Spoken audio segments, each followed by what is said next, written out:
excited to have PJ Linarducci with us, who is the Chief Product Officer of Thumbtack. And we're actually in Thumbtack's office in downtown San Francisco. PJ, great to have you here. Thanks for having me, Mel. Appreciate you coming out to visit our library here in San Francisco. So yeah, tell us a little bit about your background and what got you to where you are today. Absolutely. I serve as the Chief Product Officer at Thumbtack. For your listeners that aren't familiar with us, we're a home management platform.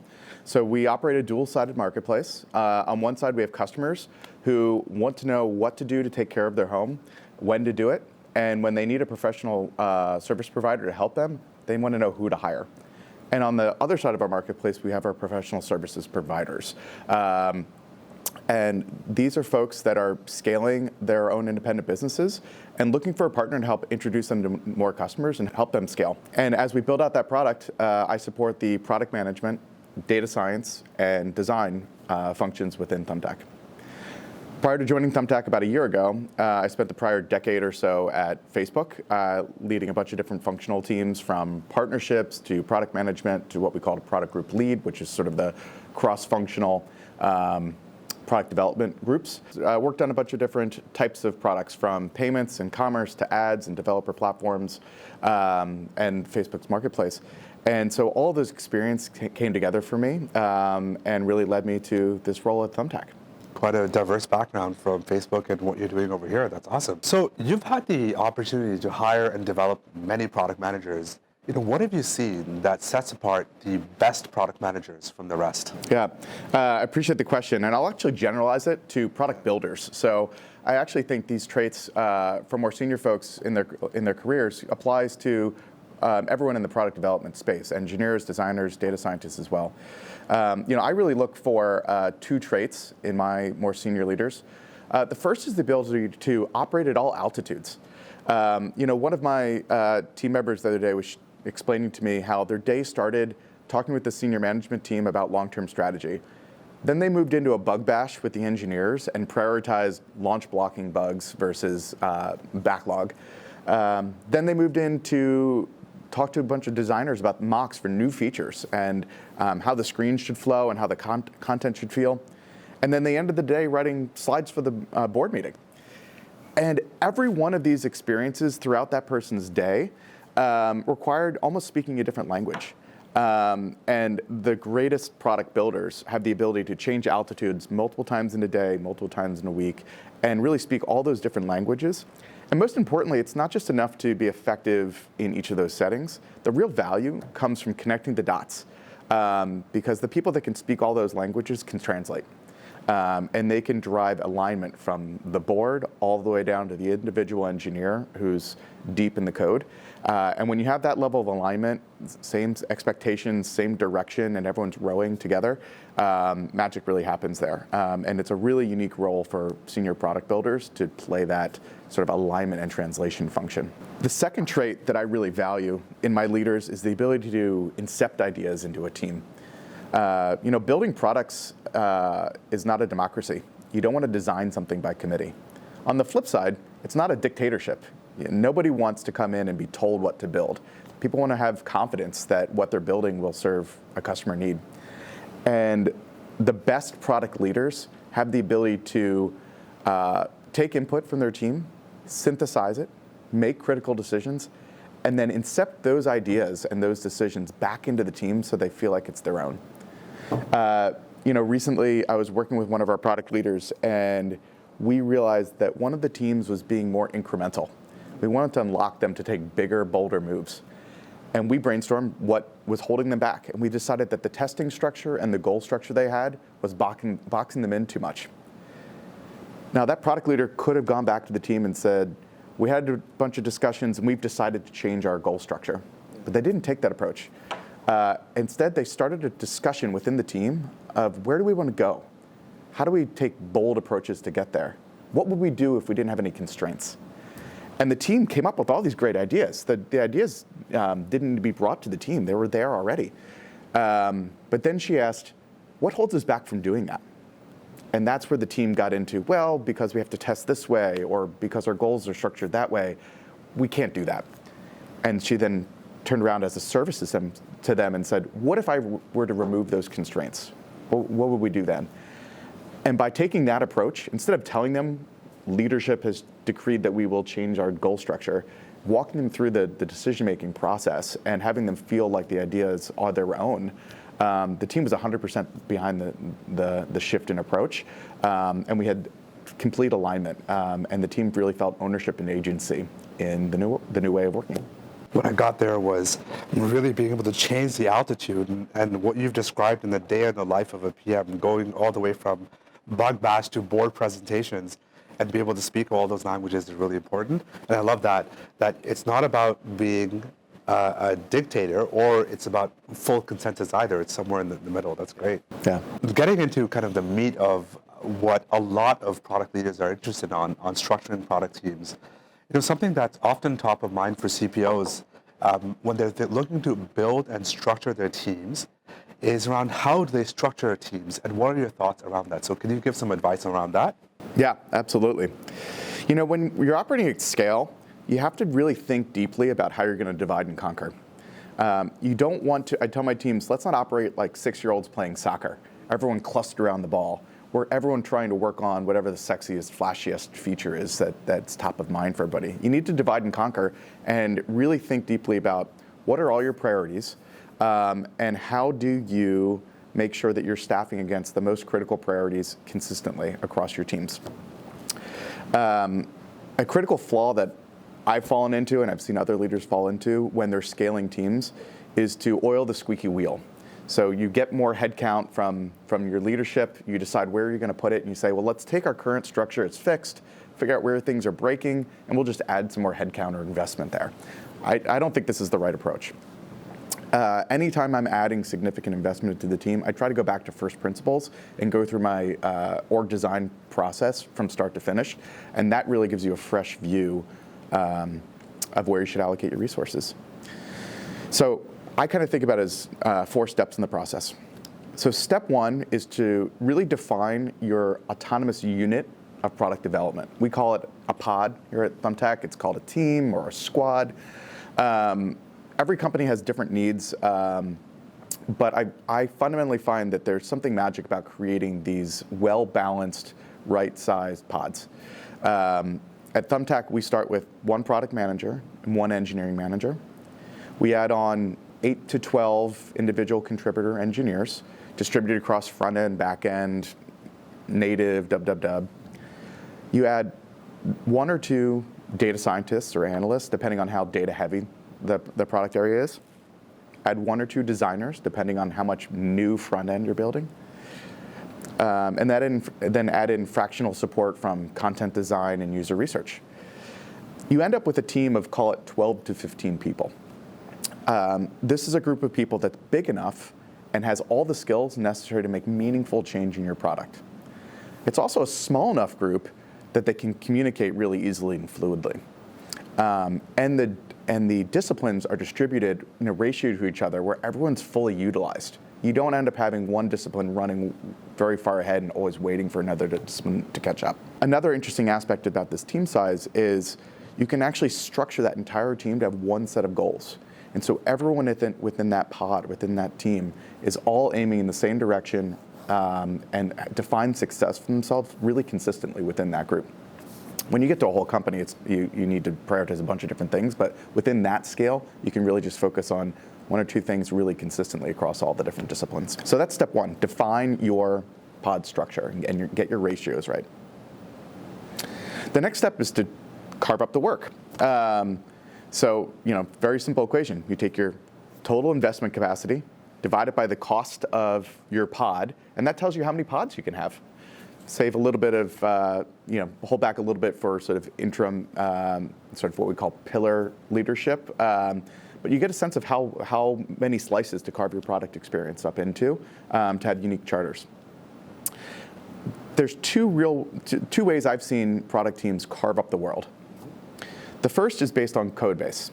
This is very practical. You take a team and their charter is to build a specific capability or build a system within your product. This has advantages. It can be useful, particularly when you're building a 0 to 1 product. When a system does not exist or capability doesn't exist, And you have to think through all the different pieces that piece of functionality needs to kind of get to MVP. But this also has downsides. When you charter a team to work on a specific system, sometimes it's really hard for them to know when to raise their hand and say, I'm done. There's always more work to do, but this is no longer the highest leverage work within the company. We should move on to something else. And so that's why I actually, whenever possible, prefer the second way of carving up the world, which is mission-based. So whenever possible, I try to map teams to a specific customer persona or a specific customer problem, and actually charter that team to attack that problem independent of the code base they need to touch. So maybe they touch the customer experience. Maybe they touch the pro experience in a two-sided marketplace.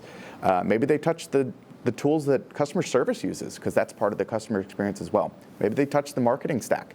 But when you're really thinking holistically about a specific user and a specific problem, that unlocks you to move across the entire product experience and the entire code base and create opportunities for a better experience that you don't have when you're constrained to one specific area of the product.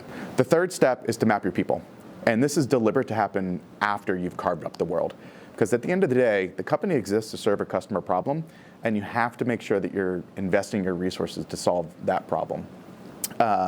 You don't want to be overly swayed by the people that are in the room.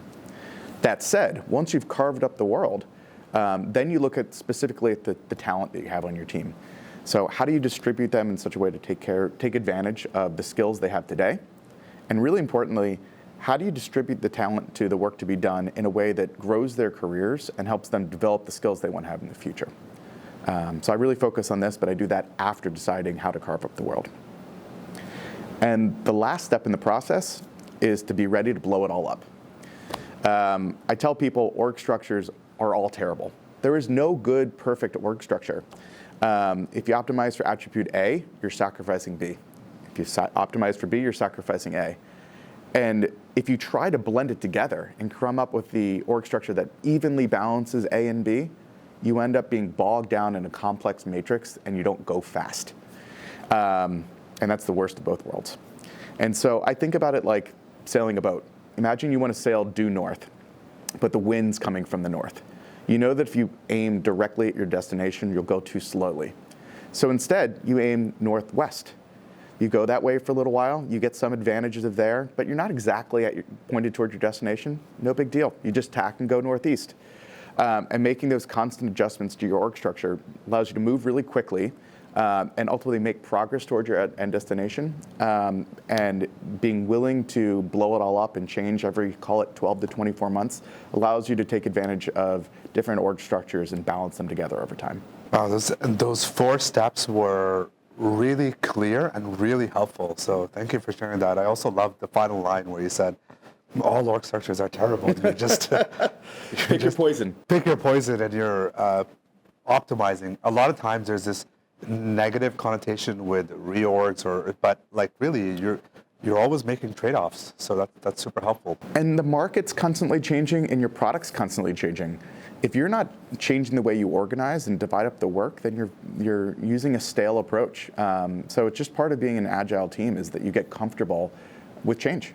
We live in a fast-moving industry, and we need to be able to react dynamically. Totally. Talk about changes. I mean, would we have predicted interest rates a year ago or ChatGPT? I mean, yeah. Exactly. What separates the best product teams from the rest? There's a lot of discussion about strategy and direction. I think the best product teams are ones that execute flawlessly. I think execution trumps strategy all day long, because you can pivot multiple times, but if you're not moving fast, it doesn't matter which direction you're pointed in or how often you pivot. I joke with my teams that if I just work really well on 2 days a year, there's 2 days a year that we actually set the goals for the various teams, I can just put my feet up for the rest of the year. Because I fundamentally believe that if you set the right goals, you give the team the tools to execute flawlessly, and you reward and recognize people who achieve those goals, everything else sort of takes care of itself. The motivation becomes much more intrinsic. But in reality, to set the teams up for success, it's a little bit more complicated than just setting goals. It has to be put in a broader context. So the best product teams have a really clear North Star. Where are we going? why is that the best destination to aim for? And why should I be excited about getting there? Yeah. They have a really clear product strategy. So who are the customers that we want to serve? What are their problems? What product will serve those problems and have a really unique value proposition? Third, how do we divide and conquer? The org structure conversation we just had. How does everyone play a unique role to ladder up to reaching that destination? And fourth, the hierarchical goal map. So everyone needs to know what they're aiming for in the near term. Call it the next 6 months. That accrues toward that longer term vision. And I really love to set up my teams to have hierarchical goals. So I believe we should have company goals, product development goals. To the extent we're divided into different product pillars, we should pillar level goals. And then every individual pod or team should have really clear goals at that level. And if you do it really well, you can see how each team accomplishing their pod level goals makes the pillar successful, which makes the product development efforts successful, which makes the company successful. Awesome. That's great. So really kind of making sure that there's alignment at the entire org level is super important. Mm-hmm. And clarity. So we've talked a little bit about structuring product teams. And when you think of the role of the CPO, how do you set the vision and priorities to make sure that everyone's aligned to this vision that you've come up with? Yeah. Like I said, I think it all starts with that end destination. So it comes from, you start that by understanding your customer problems. So who are you trying to serve? What does success look like in solving their problems? What else is in the market? What are their alternatives? And how do you want to be better? How do you want to solve their problem in a unique and different way? From that North Star vision, you can just work backwards into product strategies and then short-term goals. As companies become larger, they inevitably introduce more and more process, which can slow down the pace of how they innovate. Yep. So how do you unlock that? How do you make sure that you still move fast, being a Thumbtack with 1,000 employees? Yeah. I tell my team we're going to invest in minimal viable process. Sometimes leadership teams want to impose process on their teams. I try to turn it the other way around and look for what process the team is asking for. Where are they reinventing the wheel over and over again? Where are they doing low value, repeat grunt work where a process can just sort of systematize a lot of that and get that out of the way for them? And so really focus on the minimum number of processes or systems that take the low value work off the team so they can do the high value work. One of the biggest pitfalls with processes at companies is what I call zombie processes. The process that just kind of runs.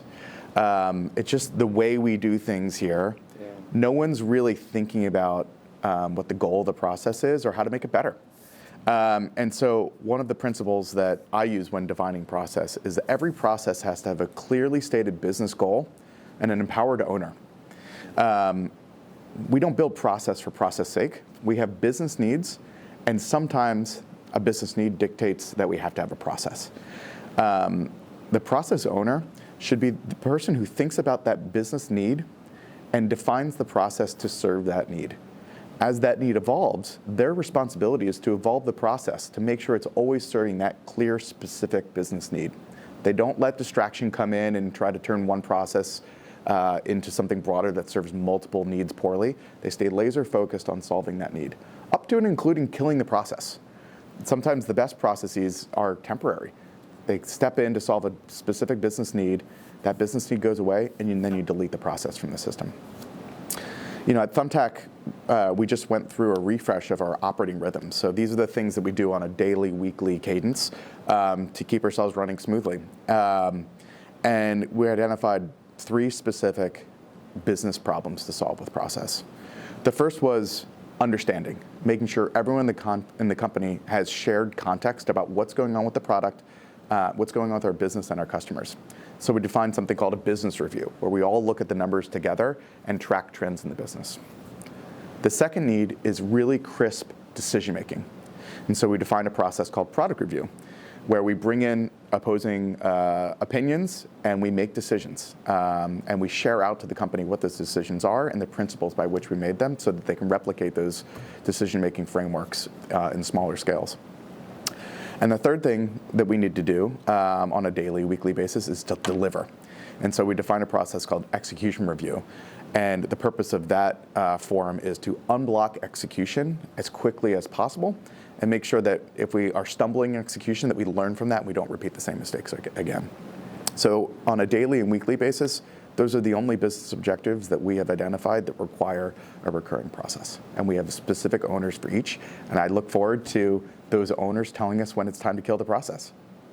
Minimum viable process. Yeah. I love that. That's great. And it's, like sunsetting processes is hard, but if you don't actively do it, you just keep on piling them on. Yeah, and the worst case scenario is when there's an existing process and more folks come in and say, well, this process exists. If I just add a little bit more process to it, I can also scratch this other itch. And you do that 3 or 4 times and you get these processes and you just sort of say, what is this? What are we actually trying to accomplish with this?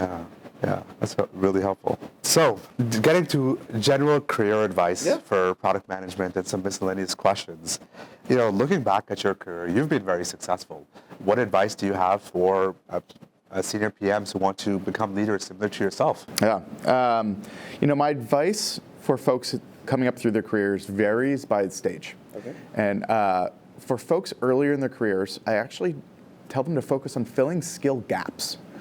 In those earlier career stages, it's the gaps in your skills that hold you back from the next level.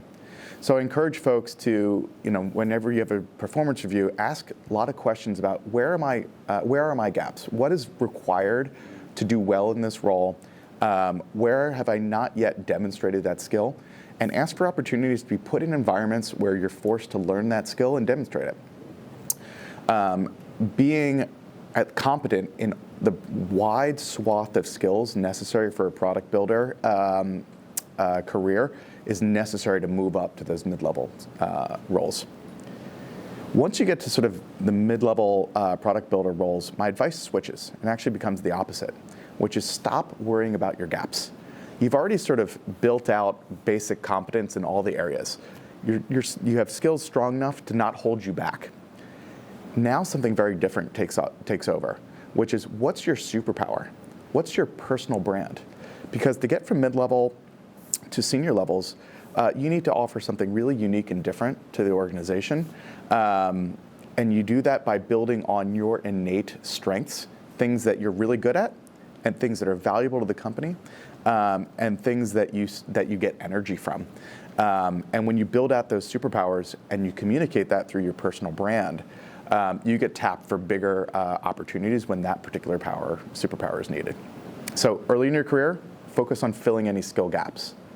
Later in your career, focus on building your superpower and building your personal brand within the organization and more broadly around that superpower. Awesome. That's really cool. I love that distinction that you made between early and later career. I think it's going to be really helpful for folks.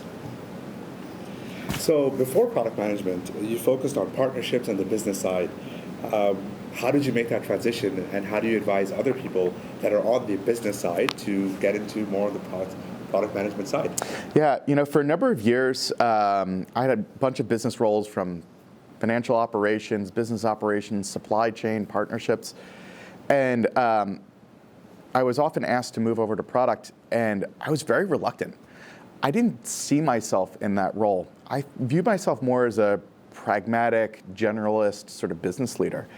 And I had this false narrative in my head of product managers are sort of unicorns. They're inventing the future. They're looking at decades out. And I didn't really relate to, are they actually driving the business today? Are they business leaders? And over the years, I realized there's a variety of different archetypes of product managers. And there's no one-size-fits-all definition of a PM. And what I really found that I identified with was the product manager as the closest thing to a general manager type of role in the tech industry below the executive level. And once I kind of connected the dots there, that I could solve general customer problems and drive the business through the product role, I realized, I can apply a tech company's greatest point of leverage, the strongest tool, which is product development resources to the problems I was trying to tackle. And that just required me sort of switching seats to the product manager seat. And I realized that the skills that I could bring as a generalist would be appreciated in the product management role. My advice for folks in a similar situation is obviously biased by my own experience. People often ask me, do I need to go back to being let's say they're a manager of a business team, do I have to go back to being an individual contributor if I want to sort of jump over to the PM ladder? And what I found is, and my experience was, there's a lot of opportunities for business leaders to pair up tightly with a product team. So find a product team that's really closely aligned with the business function that you support. Bring unique value to that team. Bring customer insight. Bring business acumen. Bring general problem-solving skills, and provide a point of leverage for that team. And when a PM role opens up within that org, what I've found is that product teams really value context, trust, the ability to solve problems with a variety of different tools, much more than any sort of product management specific training. And so I think if you position yourself as a value-added contributor to a product development team and you're in the right place at the right time, you can often make sort of horizontal jumps into product management at any level. Oh, that's awesome. It's very helpful. A lot of people, I know a lot of business folks want to make that transition over, so that's really helpful. Getting up to our final questions here. What is the future of product management in your view? Any trends that PMs should keep abreast of? A couple are top of mind for me right now. I'd be remiss if I didn't sort of reference the fact that we're in a bumpy time for tech right now. We came off a decade-plus run of sort of crazy time with crazy resources, incredibly long investment horizons. But the market's shifted. And today, the market's telling us to get back to basics. Solve customers' problems today. Deliver real, tangible value right now. And so a trend that I think PMs should be aware of is for the next several years, what companies will value is pragmatic solutions that drive the business much more than crazy, far out future thinking. Of course, PMs will still explore new technologies, but we'll do it through a lens of solving today's problems, not just experimenting in the lab somewhere. A second big trend that I'm very tuned into right now is that increasingly product and technical talent is getting distributed geographically much more than it's ever been. This is creating new models for operating, which requires a new set of skills. I'm not particularly excited about some of the hybrid models that are being played with today. Companies are still hiring within a geographic area around a physical office. They're sort of having some people come in some days of the week, but it's sort of organic, and you end up with a lot of meetings being hybrid meetings where some people are physically together, some people are on video, and it creates a bunch of new challenges that have to be navigated.